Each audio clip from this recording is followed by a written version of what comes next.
दोस्तों, आज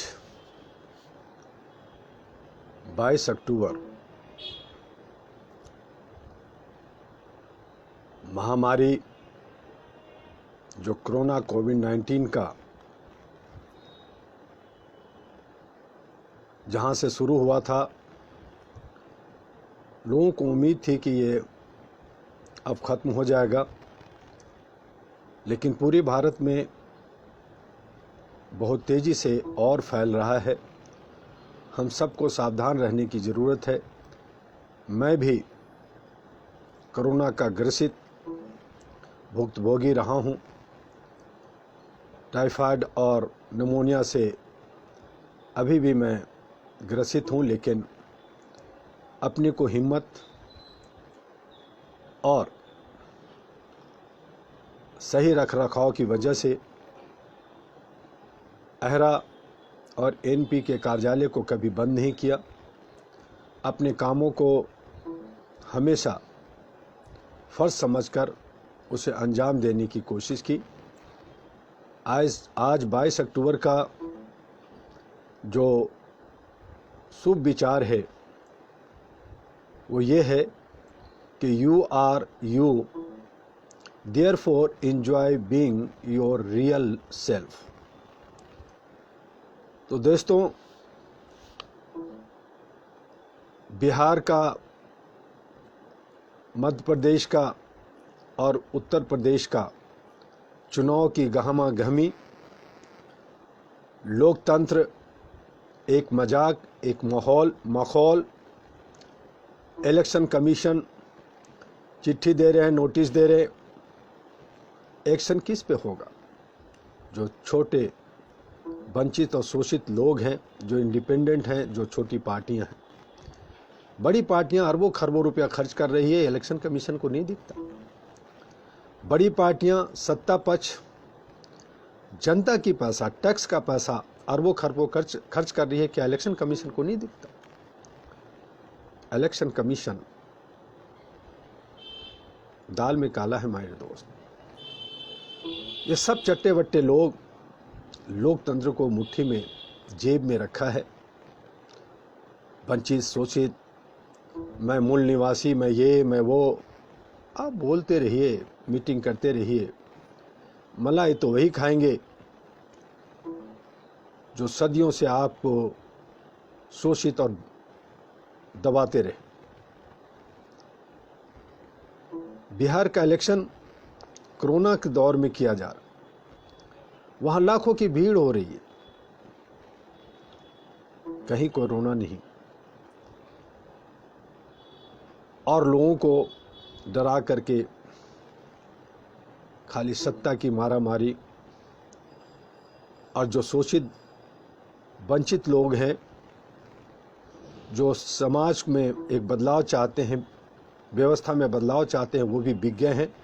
उनके नेता भी बिक गए हैं, और वो सिर्फ वोट कटवा के हैसियत से छोटी छोटी पार्टियां, थर्ड फ्रंट और निर्दलीय खड़ा होकर करके कहीं ना कहीं वो दबंगों को ही साथ दे रहे हैं। और यही स्थिति रहती है, और वो फिर रोते हैं और कहते हैं कि मुझे बहुत शोषित किया गया, दंडित किया गया, दबाया गया, शोषण किया गया। अरे तुम खुद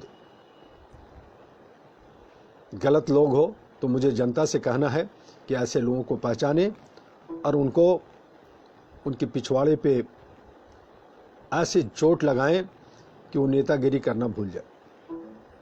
आपके हाथ में है। 28 अक्टूबर को पहले चरण का मत बिहार में पड़ेगा। देखना है ऊँट किस करवट बदलती है, बैठती है। हम आपसे रोज़ रूबरू हो रहे हैं, चूँकि ये लगातार 7 नवंबर तक थोड़ी थोड़ी बिहार पे बात होती रहेगी, क्योंकि बिहार की एक ऐसी राजनीतिक है जो हमें पूरे भारत को दशा दिशा देती है। देखना है कि वहाँ के नौजवान, वहाँ की जनता की क्या सोच निकलती है। क्या वो पैसे पे बिकती है या पैसे खाकर अपनी ज़मीर को जगाकर अच्छे सच्चे लोगों को जनप्रतिनिधि बनाती है, ये देखना है। सुशासन और मानवाधिकार पर लगातार अपनी किताबों का कोट्स आपको सुनाते रहे। आज संघीय कार्यपालिका और न्यायपालिका और एक विधायिका होती है, उन सब पे बात करेंगे, लेकिन कार्यपालिका और न्यायपालिका किस तरह से काम करती है, क्या उसका भूमिका है सुशासन और मानवाधिकार पे, आइए आज हम थोड़ा उस पर बात करते हैं। तो कार्यपालिका में देश का प्रशासन, विधियों का पालन, सरकारी नीतियों का निर्धारण, विधेयकों की तैयारी करना, कानून व्यवस्था बनाए रखना, सामाजिक आर्थिक कल्याण को बढ़ावा देना एवं विदेशी नीति इत्यादि आता है। राष्ट्रपति संघ का कार्यपालक अध्यक्ष होता है। संघ के सभी कार्यपालक कार्य उसके नाम से किए जाते हैं। वह सशस्त्र सेनाओं का सर्वोच्च सेनाध्यक्ष भी होता है। देश का प्रथम नागरिक राष्ट्रपति ही होता है। उपराष्ट्रपति राज्यसभा का पदेन सभापति होता है। उपराष्ट्रपति का पद हासिल करने के बाद वह कोई अन्य लाभ का पद धारण नहीं कर सकता। प्रधानमंत्री मंत्रिपरिषद का नेतृत्व करता है। वह कैबिनेट के निर्णय लेने की क्षमता को प्रभावित करता है। प्रधानमंत्री की सलाह से राष्ट्रपति मंत्रीगणों की नियुक्ति करते हैं। मंत्रिपरिषद की संख्या लोकसभा की सदस्य संख्या से 15% तक सीमित है। सरकार में कैबिनेट मंत्री, राज्य मंत्री व उप मंत्री होते हैं। इसी तरह भारत में राज्यों के लिए द्विसदनीय विधायिका का प्रावधान किया गया है, जिसमें विधानसभा और विधान परिषद होते हैं। विधान परिषद ऊपरी सदन कहलाता है। यह विधान परिषद विधानसभा द्वारा पारित बिल को संशोधित या अस्वीकृत नहीं कर सकता, उसे केवल 4 महीनों के लिए रोक सकता है। इसी तरह राज्य की न्यायपालिका होती है, जिसमें उच्च न्यायालय प्रमुख होता है। हमारे यहाँ संसद के 2 सदन हैं, राज्यसभा और लोकसभा।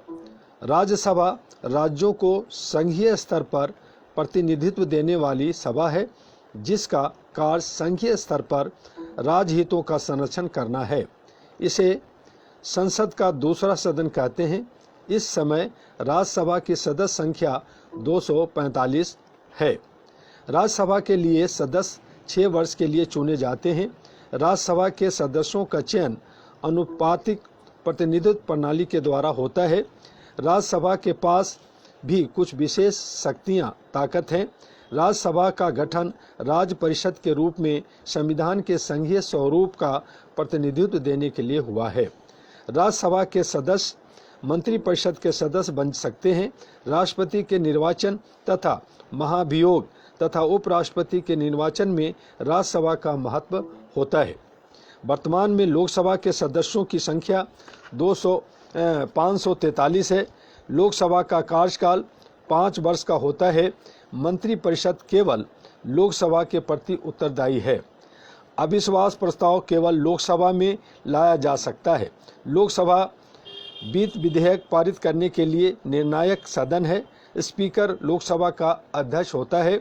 इसका चुनाव लोकसभा के सदस्य करते हैं। दोनों सदनों का सम्मिलित सत्र बुलाने पर लोकसभा अध्यक्ष ही इसकी अध्यक्षता करते हैं। वित्त बिल का निर्धारण भी लोकसभा अध्यक्ष ही करते हैं।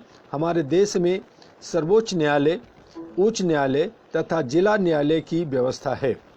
सर्वोच्च उच्चतम न्यायालय संविधान का संरक्षक, अंतिम व्याख्याता, मौलिक अधिकारों का संरक्षक, केंद्र राज्य विवादों में एक मध्यस्थ है। वही संविधान के विकास में भी भूमिका निभाता है। भारत की जो व्यवस्था है उसमें सामाजिक व्यवस्था एक है। भारतीय समाज बहुभाषी और बहुधार्मिक है। एकता में अनेकता यहाँ की विशेषता है। भारतीय स्थापित पारंपरिक व नैतिक मूल्यों में ज़्यादा विश्वास करते हैं। भिन्न भिन्न धर्मों के होने के बावजूद भारतीय समाज में सहजता और समरसता की भावना चहुमुखी देखी जा सकती है। हमारे देश में हिंदू, मुसलमान सिख, ईसाई सभी एक मोहल्ले में रहते हुए देखे जा सकते हैं। सुबह उठते ही जहां मंदिरों से घंटों की आवाज़, सुमधुर संगीत व धूप व अगरबत्तियों की सुगंध फैली दिखती है, वहीं मस्जिदों से सुबह सुबह अजान की आवाज़ सुनाई पड़ती है। एक तरफ जहां लोग मंदिरों में पूजा अर्चना, ध्यान, जप, तप और आरती में लगे रहते हैं, वहीं लोग मस्जिदों में सजदा करते देखे जा सकते हैं। इसी प्रकार गुरुद्वारों में अरदास की जाती है, गिरजाघरों में प्रार्थनाएं होती हैं। एक तरफ जहां आध्यात्मिक भावना देखने को मिलती है, वहीं दूसरी तरफ लोग एक दूसरे के सुख दुख में भागीदार बने रहते हैं। दशहरा हो, दीपावली हो या होली का त्यौहार हो, सब में प्राय हर धर्म के लोग एक दूसरे को बधाई देते देखे जा सकते हैं। इसी तरह से ईद के अवसर पर मुस्लिम बंधुओं को हिंदू भाई बधाई देते हैं और गले मिलते हैं। ये हमारी एकता और अखंडता का प्रतीक है। एक ही मोहल्ले या कॉलोनी में हर धर्म के लोग रहते हैं। वैश्वीकरण के इस दौर में भारतीय संस्कृति पर भी असर होता दिखाई पड़ने लगा है। अब यहाँ पर भी पाश्चात्य सभ्यता के प्रभाव की वजह से लोग अपने पारंपरिक परिधानों से दूर होते जा रहे हैं, परंपराओं को छोड़ने लगे हैं। हिंदी, उर्दू, गुरमुखी, मराठी, पंजाबी, गुजराती जैसी भाषाओं से ऊपर अंग्रेजी भाषा हो गई है। इसके बावजूद भारतीय समाज में अन्य देशों की अपेक्षा अभी भी सामाजिक मूल्य बने हुए हैं। हमारी आर्थिक जो व्यवस्था है, उसमें आज़ादी के बाद आर्थिक दृष्टि से भारत काफ़ी कमज़ोर राष्ट्र माना जाता रहा है। देश के प्रथम प्रधानमंत्री जवाहरलाल नेहरू की दूरदर्शिता की वजह से देश में पंचवर्षीय योजना का सूत्रपात हुआ। पंचवर्षीय योजना से देश की कायाकल्प होने लगी। पहले भारत में भूखमरी और गरीबी की वजह से पश्चिमी देशों से खाद्यान्न और सहायता मिलती थी। धीरे धीरे भारत ने कृषि क्षेत्र में काफ़ी उन्नति की। देश में पहली हरित क्रांति के बाद देश खाद्यान्न के मामले में आत्मनिर्भर होने लगा। कृषि क्षेत्र में सुधार के बाद भारत ने उद्योग क्षेत्र में विकास के लिए कमर कसी। 1991 में भारत में आर्थिक सुधारों का दौर शुरू हुआ था। इस दौरान वैश्वीकरण यानी कि आर्थिक मनी के युग में भारत ने विश्व के तमाम विकसित देशों के साथ ताल से ताल मिलाते हुए आगे बढ़ना शुरू किया। इसके बाद भारत ने मुड़कर पीछे नहीं देखा। सूचना प्रौद्योगिकीकरण कंपनियों के कारण भारत में आर्थिक सुधार में तेजी आई तथा भारत ने सर्वांगीण विकास की तरफ कदम बढ़ाया। एक तरफ जहां कृषि पर निर्भरता कम हुई, वहीं अन्य क्षेत्रों में भारत में विशेष ध्यान दिया गया।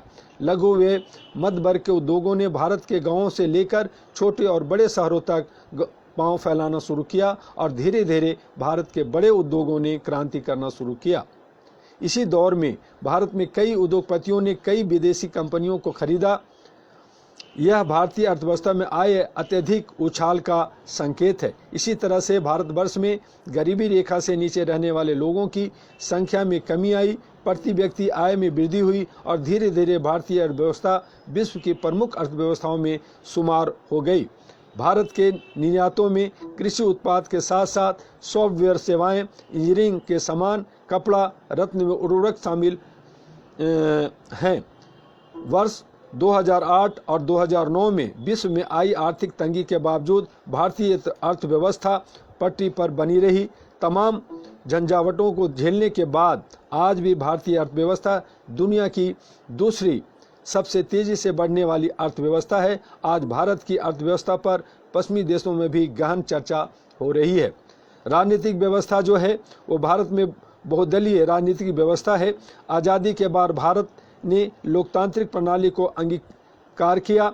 1950 में भारत गणतंत्र बना। इसके बाद अब तक लोकसभा के 16 बार चुनाव हो चुके हैं और ये 18वां बार है। 1964 में पंडित नेहरू का निधन हुआ। इसके बाद लाल बहादुर शास्त्री के हाथ में देश की सत्ता आ गई, परंतु अल्प अवधि में लाल बहादुर शास्त्री के कार्यकाल में पाकिस्तान से युद्ध हुआ। बाद में इस युद्ध के बाद दोनों देशों के संबंध काफ़ी खराब हो गए। तमाम अंतर्राष्ट्रीय पहल के बाद दोनों देशों के बीच शांति की वार्ता शुरू हुई। 11 जनवरी 1966 लाल बहादुर शास्त्री ताशकंद में एक समझौते के लिए गए थे, परंतु वहीं पर उनका निधन हो गया। लाल बहादुर शास्त्री के आकस्मिक निधन के बाद 1966 में पंडित जवाहरलाल नेहरू की पुत्री श्रीमती इंदिरा गांधी ने सत्ता संभाली।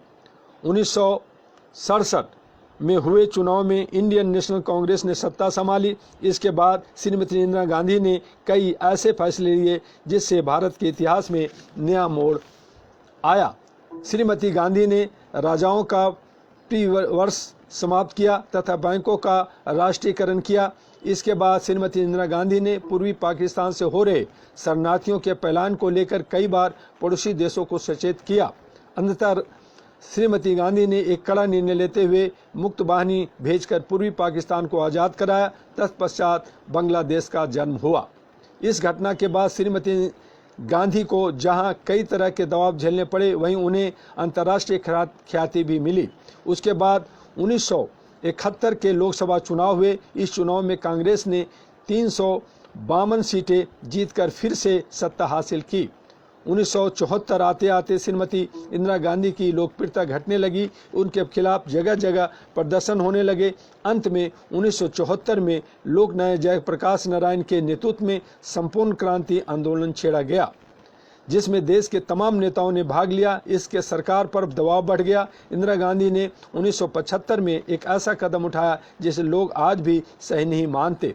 1975 में श्रीमती गांधी ने आपातकाल लागू कर दिया। तमाम लोगों के अधिकार समाप्त कर दिए गए। तमाम विरोधियों नेताओं को जेल में डाल दिया गया। श्रीमती गांधी को कोर्ट में जाना पड़ा। न्यायालय ने रायबरेली में जीता, उनका चुनाव निरस्त कर दिया। इसके बाद श्रीमती इंदिरा गांधी की लोकप्रियता लगातार कमजोर होती गई। तत्पश्चात 1977 में हुए चुनाव में भारतीय राष्ट्रीय कांग्रेस सत्ता से बाहर हो गई। कांग्रेस में विघटन हो गया। श्रीमती इंदिरा गांधी के नेतृत्व वाली कांग्रेस इंडियन नेशनल कांग्रेस इंदिरा कहलाई। नवगठित जनता पार्टी तथा CFD ने मिलकर सरकार बनाई। इस सरकार में तमाम विचारधारा के लोग शामिल थे, जिससे ये सरकार बहुत दिनों तक नहीं चल पाई। आपसी विरोधाभास के बाद मोरारजी देसाई के नेतृत्व वाली सरकार गिर गई। इसके पश्चात कांग्रेस के सहयोग से चरण सिंह के नेतृत्व में सरकार बनी, जो मात्र कुछ ही महीने सत्ता से दूर हो गई।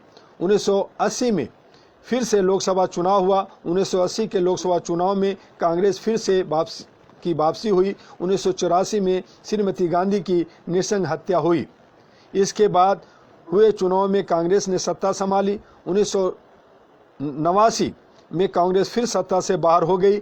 जन मोर्चा की सरकार ने सत्ता संभाली। 1991 में फिर चुनाव हुए, जिसमें कांग्रेस की वापसी हुई। 1996 में हुए चुनाव में कांग्रेस सत्ता से बाहर हो गई। अटल बिहारी वाजपेयी के नेतृत्व में 13 दिन की सरकार बनी। इसके पश्चात उनके इस्तीफा देने के बाद कांग्रेस के सहयोग से HD देवेगौड़ा व इंद्र कुमार गुजराल देश के प्रधानमंत्री बने। 1998 में हुए लोकसभा चुनाव में भारतीय जनता पार्टी सत्ता में आई। अटल बिहारी वाजपेयी प्रधानमंत्री बने। 1999 में फिर से चुनाव हुए, जिसमें अटल बिहारी वाजपेयी ने सत्ता पुनः संभाली। 2004 में हुए चुनाव में फिर से कांग्रेस के नेतृत्व में UPA सरकार सत्ता में आई। 2009 के चुनाव में UPA दूसरी बार सत्ता में आई। फिर 2014 के चुनाव में UPA सत्ता से बाहर हुई और NDA ने सत्ता संभाली। नरेंद्र दामोदर दास मोदी देश के नए प्रधानमंत्री बने और पुनः 2019 में नरेंद्र दास मोदी जी प्रधानमंत्री का संभाले और आज भी वो प्रधानमंत्री हैं। आज हमारे भारत के जो मीडिया है उसकी जो भूमिका है, उसमें भारत में मीडिया और को चौथा स्तंभ माना गया। आज़ादी के पहले और आज़ादी के बाद दोनों में भारतीय मीडिया ने महत्वपूर्ण भूमिका निभाई है। 80 के दशक से भारतीय मीडिया काफ़ी सशक्त है।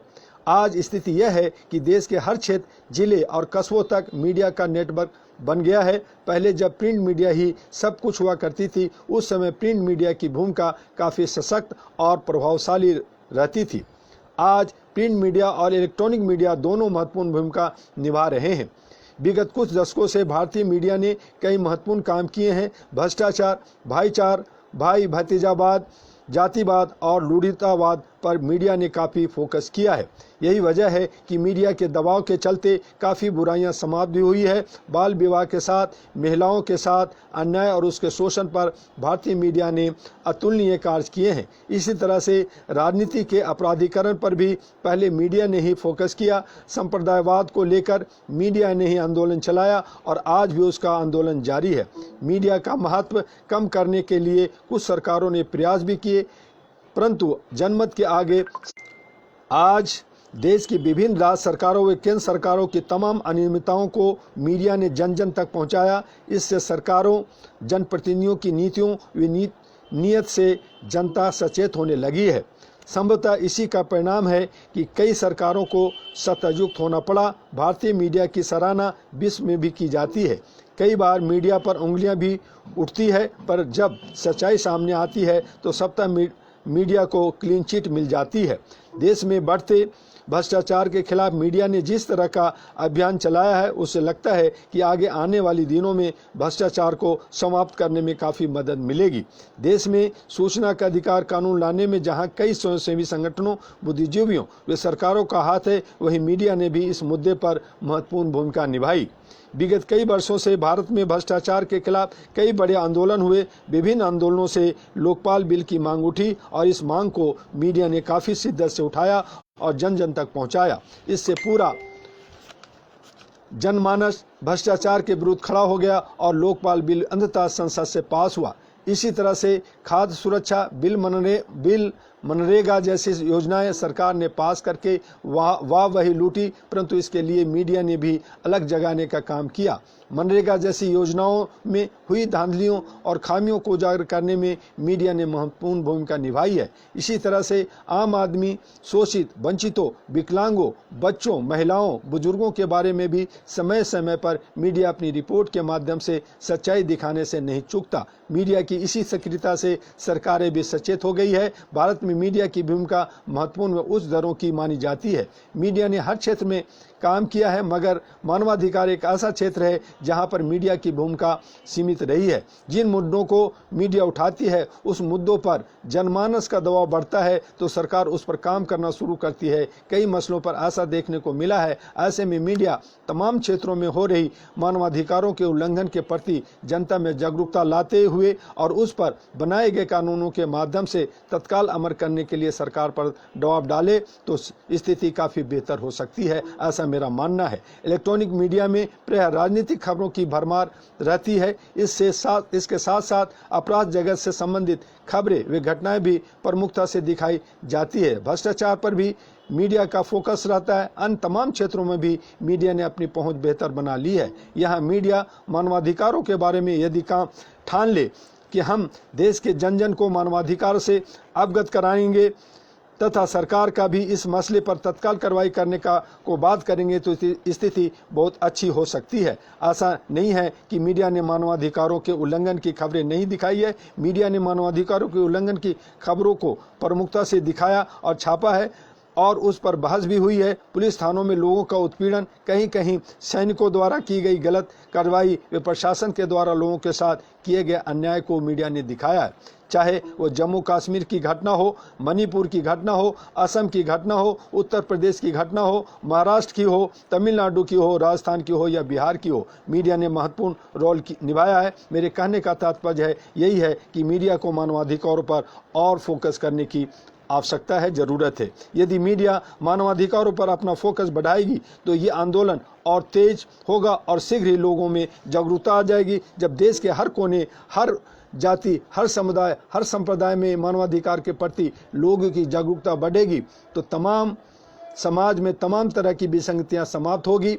अभी जो लोग अपने अधिकारों के बारे में जानते ही नहीं हैं, जो कुंठित, उपेक्षित वे पीड़ित हैं, उनकी कुंठा, उपेक्षा व पीड़ा दूर करने के लिए सबको मिलकर प्रयास करने की ज़रूरत है। इसमें मीडिया का योगदान काफ़ी महत्वपूर्ण हो सकता है। लेकिन आज पेड मीडिया, गोद मीडिया, अंधभक्त का तमगा लेकर के जो हमारे जो कॉरपोरेट हाउस हैं वो मीडिया को खरीद ली है, अपने पॉकेट में अपनी मनमाने ढंग से चलती है, सरकार का पक्ष लेके काम करती है, वो नहीं होना चाहिए। और उसके लिए all India human rights association ऐरा लगातार आवाज़ उठाई है और आवाज़ उठाते रहेगी।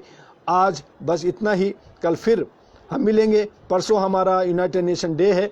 मैंने कहा कि परसों हमारी कुछ इंग्लिश में आपको देंगे। आप रोज़ 1 बजे हमारे एमयू दुआ के फेसबुक पर आएँ और हमारी बातों को सुने, उसे आगे उसे फॉरवर्ड करें, अपने भाषा में करें, कोई तमिल में, तेलुगु में, बांग्ला में, मराठी में, तो जो भी भाषा में है उसको आप उसके अपने हिसाब से उसका एक वीडियो बनाएं, फ़ोटो बनाएं। आपके पास बहुत सारे 4 वेबसाइट हैं, उनसे सारी मटेरियल लें और इसके लिए अपलिफ्टमेंट के लिए काम करें, अमन के लिए काम करें, ह्यूमन चैन बनाएं। और यही हम लोग का काम है कि हम लोग एक पीस कीपिंग की हैसियत से काम करें। हम लोग किसी को कोई ठेस, कोई नुकसान नहीं पहुंचाना चाहते और हमारा जो ये उद्देश्य है इसे हम बराबर बढ़ाएं। हमें काफ़ी लोग तोड़ने की कोशिश करते हैं और वो बहुत कोशिश करते हैं लेकिन कामयाब नहीं होते। हम उनको साधुवाद देते हैं। आपका डॉक्टर एमयू दुआ। जय हिंद, जय भारत।